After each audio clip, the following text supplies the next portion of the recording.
Hey everyone, I hope आप लोग ठीक होंगे इस पैंडेमिक में। आज हम गाइस करने वाले हैं क्वेश्चंस एटम्स एंड मॉलिक्यूल्स के सपोर्ट मटेरियल के लॉन्ग आंसर टाइप क्वेश्चंस। मैं आपको एक बार दिखा देता हूँ। आज हम लॉन्ग आंसर टाइप क्वेश्चंस करने वाले हैं, ये वाले question number 1, then question number 2 है, and then question number 3, 4, 5। Total 5 question करने वाले हैं लॉन्ग क्वेश्चंस में। और ये ऑब्जेक्टिव टाइप क्वेश्चंस है, ये मैं नेक्स्ट वीडियो में अपलोड कर दूंगा। तो आज की वीडियो में हम केवल 5 ही क्वेश्चन करने वाले हैं, बट ए लॉन्ग टाइप है, so just be with me. तो पहला क्वेश्चन मैं आपको बार पढ़ के बता देता हूँ। Verify bye calculating that 5 moles of CO2 carbon dioxide and 5 moles of H2 hydrogen molecule do not have the same mass. आपसे क्वेश्चन पूछा जा रहा है कि 5 मोल्स ऑफ अगर कार्बन डाइऑक्साइड ले लिया जाए और 5 मोल्स ऑफ हाइड्रोजन हो हमारे पास, तो उन दोनों का मास डिफरेंट होगा, ये हमें प्रूफ करना है। तो करते हैं प्रूफ, देखते हैं क्या हमें क्या क्या कंटेंट दिया हुआ है। Number of moles of carbon dioxide, number of moles हमें कार्बन डाइऑक्साइड के दे रखे हैं 5, and molar mass of carbon dioxide I hope आपको पता होगा 44 होता है। कार्बन का 12, एटमोसिटी 1 है, प्लस ऑक्सीजन की एटमोसिटी 2 इंटू ऑक्सीजन का मास 16 U। आप कैलकुलेट करेंगे 44 ग्राम पर मोल आ जाएगा। अब बात करते हैं mass of 5 moles of carbon dioxide. तो कार्बन डाइऑक्साइड के मोल्स का टोटल हमें मास निकाल लेते हैं। तो W इक्वल्स टू आपको पता होगा number of moles into molecular mass of carbon dioxide. तो 5 इंटू 44 हो जाएगा इक्वल्स टू 220 ग्राम। एंड फिर हम देखते हैं second, number of moles of H2O जो कि हमें दे रखा है 5 मोल्स, मीन्स हमें वाटर के मोल्स दे रखे हैं 5।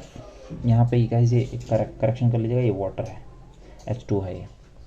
And molar mass of H2 18 ग्राम पर मोल, इसका भी मोलर मास 18 ग्राम होता है।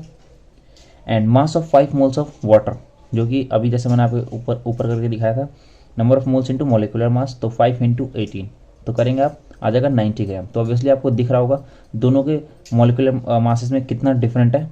यहाँ पे वाटर के 5 मोल्स का मास आ गया है 90 ग्राम, और कार्बन डाइऑक्साइड के 5 मोल्स का मास आ चुका है 44 ग्राम।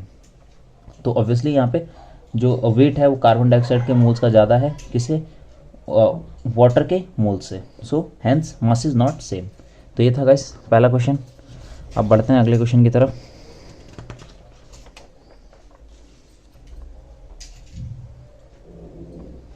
ओके, देन सेकंड क्वेश्चन एक बार रीड आउट कर देता हूँ आपको, थोड़ा बड़ा क्वेश्चन है। If you take 5 moles of carbon atoms in a container and your friend take 5 moles of sodium atoms in another container of same weight. सवाल कह रहा है अगर 5 मोल्स कार्बन एटम हो एक कंटेनर के अंदर और आपके फ्रेंड के पास 5 मोल्स हो सोडियम एटम के एक डिफरेंट कंटेनर में, देन क्वेश्चन के 2 पार्ट दिए हुए हैं। ए पार्ट में पूछ रहा है whose container will be heavier, means आपसे पूछा जा रहा है कौन सा कंटेनर ज़्यादा भारी होगा, कार्बन एटम जो कंटेन कर रहा है वो, या जिसके अंदर सोडियम के एटम्स हैं वो। एंड सेकंड पार्ट इसका पूछा हुआ है whose container has more number of atoms, और किस कंटेनर में नंबर ऑफ एटम्स ज़्यादा होंगे।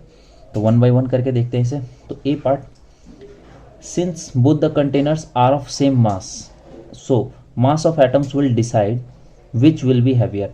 अगर दोनों ही कंटेनर्स का मास को अगर हम सेम मान लेते हैं तो जिसमें नंबर ऑफ एटम्स ज़्यादा होंगे ऑब्वियसली वो कंटेनर भारी होगा। सो देखते हैं mass of 5 moles of sodium atom, 5 moles of sodium atom का मास कितना होगा, तो number of moles into atomic mass of sodium जो कि है 23, तो करेंगे तो आ जाएगा 115 ग्राम, 5 इंटू 23।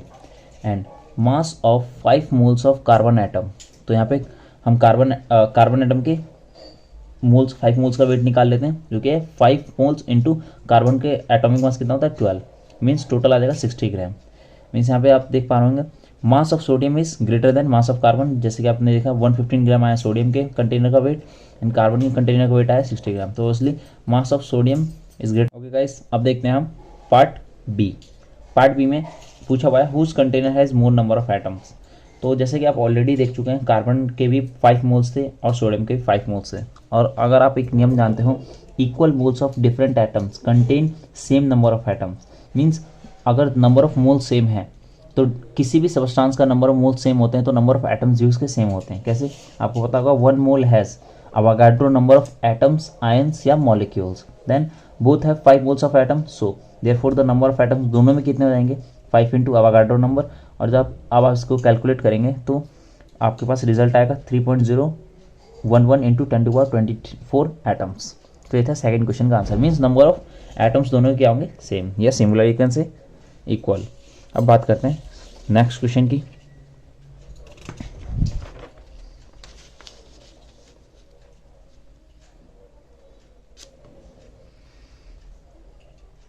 अब गाइस देखते हैं question number third, which has more number of atoms. आपसे पूछा जा रहा है किसमें ज़्यादा नंबर ऑफ एटम्स है, 100 ग्राम ऑफ नाइट्रोजन के मॉलिक्यूल में और 100 ग्राम ऑफ अमोनिया का मॉलिक्यूल। तो यहाँ पे आपको हिंट भी प्रोवाइड किया हुआ है, number of atoms is equal to होता है मास अपॉन में molar mass into Avogadro number. तो देखते हैं इसका सॉल्यूशन, काफ़ी इजी क्वेश्चन है। तो यहाँ पे हमें मास ऑफ नाइट्रोजन पता है 100 gram, molar mass of nitrogen पता है 28 gram. So number of moles of nitrogen, तो आपको पता होगा नंबर ऑफ मोल्स निकालने का फॉर्मूला क्या होता है, given mass by molar mass. तो गिवन मास हमें दे रखा है 100 ग्राम और मोलर मास कितना होता है नाइट्रोजन के मॉलिक्यूल का 28। तो जब आप 100 को 28 से डिवाइड करेंगे तो रिजल्ट आ जाएगा 3.57। Means total number of nitrogen के मोल्स कितने हमारे पास 3.57।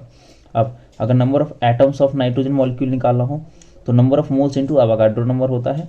तो 3.57 इंटू 6.022 इंटू 10⁻23 एटम्स। अब आप इसे कैलकुलेट करेंगे तो 21.49 इंटू 10⁻23 आ जाएगा, जो कि जिसका इक्वल टू में जब आप इसे डेसिमल को शिफ्ट करेंगे इसके बगल में तो आ जाएगा 2.149 इंटू 10⁻24 एटम्स। तो ये तो हमारे पास नाइट्रोजन एटम के मॉलिक्यूल निकल गए। अब बात करते हैं मास ऑफ अमोनिया, दे रखा है हमें 100 ग्राम, NH3 का फॉर्मूला होता है। मोलर मास ऑफ NH3 आपको पता होगा 17 ग्राम होता है, क्यों, नाइट्रोजन का 14 और 3 हाइड्रोजन का। सो नंबर ऑफ मोल्स निकालना है अमोनिया का, तो same formula given mass by molar mass. Given mass है 100 ग्राम्स, मोलर मास अमोनिया का 17 ग्राम अभी निकाला हमने, इक्वल्स टू जब इसे सॉल्व करेंगे 100 डिवाइड बाई 17 तो आ जाएगा 5.88। So number of atoms of ammonia या NH3 कहें तो equals to number of moles into Avogadro number. जब आप इसे सॉल्व करेंगे तो आप पाएंगे 35 इंटू 40 इंटू 10⁻23 एटम्स। और जब आप यहाँ पे डेसिमल शिफ्ट करेंगे देन रिजल्ट आएगा 3.540 इंटू 10⁻24 एटम्स। मीन्स ऑब्वियसली आपने देख लिया होगा कि नंबर ऑफ एटम्स किसके पास ज़्यादा है। ऑब्वियसली नाइट्रोजन का जो मॉलिक्यूल है उसमें नंबर ऑफ एटम्स कम है, स्लाइटली कम है, और यहाँ पे अमोनिया के मॉलिक्यूल्स या कह सकते हैं एटम्स स्लाइटली ज़्यादा है। Means hence NH3 has, ammonia has more number of atoms than nitrogen. तो ये था हमारा इसका रिजल्ट। अब देखते हैं गाइस अगला क्वेश्चन।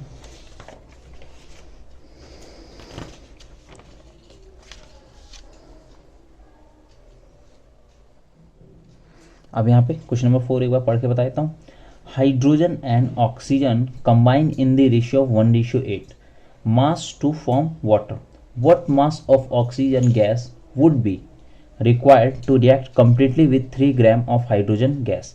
आपसे सवाल पूछा जा रहा है कि हाइड्रोजन और ऑक्सीजन जो है वो हमेशा एक एटॉमिक मास के रेशियो में कंबाइन होते हैं, जो कि होता है 1:8। Then what mass of oxygen, कितना मास ऑफ ऑक्सीजन की हमें रिक्वायरमेंट है जो कि 3 ग्राम ऑफ हाइड्रोजन से टोटली रिएक्ट कर जाए। मीन्स अगर मेरे पास 3 ग्राम ऑफ हाइड्रोजन है तो मुझे कितना ऑक्सीजन चाहिए जो कि पूरे 3 ग्राम हाइड्रोजन को कंज्यूम करके वाटर बना दे। तो सिंपल सा क्वेश्चन है, अगर आपने लॉ ऑफ डेफिनेट प्रोपोर्शन पढ़ा हुआ है तो ये क्वेश्चन 1 सेकंड का है। देखते हैं फिर भी इसका solution. The law of constant proportion state that in a chemical substance the elements are always present in definite proportions by mass। Means law of constant proportion क्या कहता है कि जो भी केमिकल कंपाउंड या केमिकल सब्सटेंस आपको given है वहाँ उस केमिकल सब्सटेंस में जो एटम्स होते हैं उनके एटॉमिक मास का रेशियो हमेशा फिक्स होता है। सो यहाँ भी फिक्स होगा। तो अगर मुझे एक एटम का रेशियो पता है तो सेकेंड एटम का रेशियो मैं बड़ी आसानी से निकाल सकता हूँ। तो देखते हैं, hydrogen and oxygen combine in the form fix ratio of 1:8 by mass to form water, then 1 gram of hydrogen reacts with 8 gram of oxygen। अगर 1 ग्राम हाइड्रोजन 8 ग्राम ऑक्सीजन के साथ रिएक्ट कर रहा है तो 3 ग्राम हाइड्रोजन कितने gram oxygen के साथ रिएक्ट करेगा, यही हमें निकालना है। So in order to form water, so हमारे पास 3 ग्राम अगर हाइड्रोजन है तो 8 ग्राम, 1 ग्राम के साथ अगर 8 ग्राम है तो 3 ग्राम हाइड्रोजन के साथ 8 इंटू 3 करेंगे तो आ जाएगा 24 gram of oxygen will react completely with 3 gram of hydrogen gas. और अगर आपको यहाँ से समझ में नहीं आया तो आपके लिए मैंने नीचे एक छोटा सा टेबल बना रखा है, आप इसे ऑब्जर्व करें। यहाँ पे हाइड्रोजन और ऑक्सीजन ये दोनों का रेशियो दे रखा है। तो 1:8 तो इसका एटॉमिक मास का फिक्स रेशियो होता है। Means 1 gram of hydrogen react करता है 8 ग्राम ऑफ ऑक्सीजन के साथ। अगर मैं इस रेशियो को 2 से मल्टीप्लाई कर दूं दोनों तरफ, तो देखिए क्या आएगा हमारे पास, 2 ग्राम ऑफ हाइड्रोजन रिएक्ट करेगा 16 ग्राम ऑफ ऑक्सीजन के साथ, और हमसे पूछा था 3 ग्राम। तो जब आप इस रेशियो को 3 से मल्टीप्लाई करेंगे तो नीचे भी 3, और जब आप 8 को 3 से मल्टीप्लाई करेंगे मीन्स 24। कहने का मतलब ये है कि 3 ग्राम ऑफ हाइड्रोजन हमेशा 24 ग्राम ऑफ हाइड्रोजन के साथ रिएक्ट करके 27 ग्राम ऑफ वाटर का फॉर्मेशन करेगा। अब आपको इसमें फर्दर भी क्वेश्चन पूछा जा सकता है कि हाइड्रोजन अगर 4 ग्राम हो तो ऑक्सीजन की कितनी रिक्वायरमेंट होगी। तो ऑब्वियसली आप इस रेशियो को जब 4 से मल्टीप्लाई करेंगे तो इस रेशियो को भी 4 से मल्टीप्लाई करना पड़ेगा, देन 8 इंटू 4 करेंगे, then 32 means 4 gram of hydrogen हमेशा 32 ग्राम ऑफ ऑक्सीजन के साथ रिएक्ट करके 36 ग्राम ऑफ वाटर बना देगा according to law of conservation of mass. और बात करूं अगर 5 ग्राम ऑफ हाइड्रोजन पूछा जाए तो 5 ग्राम ऑफ हाइड्रोजन हमेशा रिएक्ट करेगा 40 ग्राम ऑफ ऑक्सीजन के साथ और बना देगा 45 ग्राम ऑफ वाटर। तो इसका गाइस था कंप्लीट एक्सप्लेनेशन। अब बढ़ते हैं आगे, देखते हैं आखिरी क्वेश्चन इसका। बाय द वे ये क्वेश्चन आपके एनसीईआरटी बुक में एज अ इंटेक्स्ट क्वेश्चन भी दिया हुआ है, तो वहाँ से भी आप जाके देख सकते हैं, सेम क्वेश्चन है।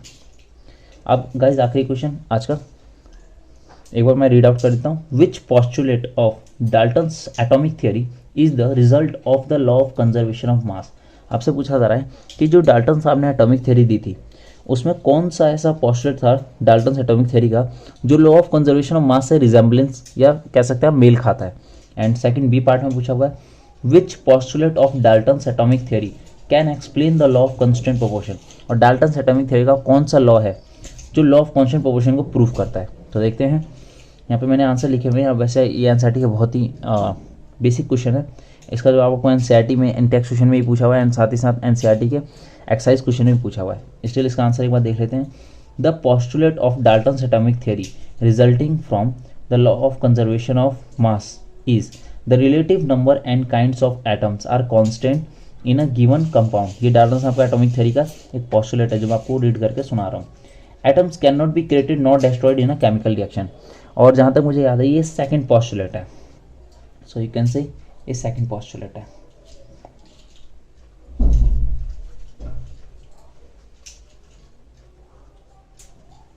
अब गाइस अगला देखते हैं B part. The postulate of Dalton's atomic theory that can explain the law of definite proportion is the relative number and kinds of atoms are equal in given compound. और ये है guys आपका fifth postulate.